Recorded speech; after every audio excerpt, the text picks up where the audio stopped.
Welcome to maths mat easy. உங்கள நிறைய பேருக்கு இது நடக்கும், ஆனா வெளியே சொல்ல மாட்டீங்க இல்லையா? தெரியுமா, இந்த ஃபீலிங்க்கு ஒரு பேர் இருக்கு. அதுக்கு பேரு தான் மேத் ட்ராமா. இந்த வார்த்தைய நம்ம அடிக்கடி கேட்கிறோம் இல்லையா? ஏன் நாமளே கூட சொல்லியிருப்போம்.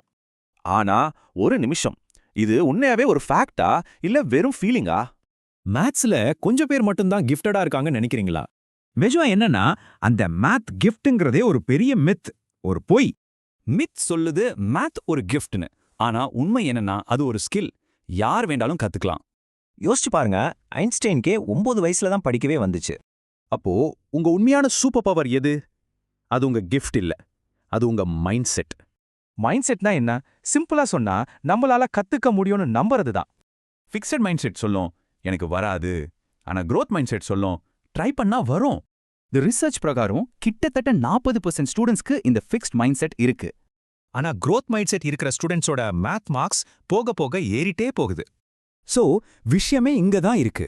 உங்க மைண்ட் செட்டை மாத்துனா உங்க மேத்ஸ் மார்க்ஸை மாத்தலாம். தப்பு பண்றது கெட்டதுன்னு நினைக்கிறீங்களா? வாட் இஃப் ஐ சே அதுதான் உங்க பிரெயினுக்கு ரொம்ப நல்லது. இது சயின்ஸ். நீங்க ஒரு தப்பு பண்ணும்போது உங்க மூளை இன்னும் ஸ்ட்ராங் ஆகுது, புதுசா வளருது. அதனால தப்பு பண்றது ஃபெயிலியர் கிடையாது, அது உங்க பிரெயினோட ஃபேவரைட் ஒர்க் அவுட். சோ மேத்ஸ்னா வேகமா போடுறது இல்ல, அது யோசிக்கிறது, கத்துக்கிறது, கனெக்ட் பண்றது. சோ உங்க மேத்ஸ் சூப்பர் பவரை அன்லாக் பண்ண ரெடியா? வீடியோ யூஸ்ஃபுல்லா இருந்தா ப்ளீஸ் லைக் பண்ணுங்க, மேத்ஸ் மேட் ஈஸி சேனலை சப்ஸ்கிரைப் பண்ணுங்க, லேர்னிங்கை நிறுத்தாதீங்க.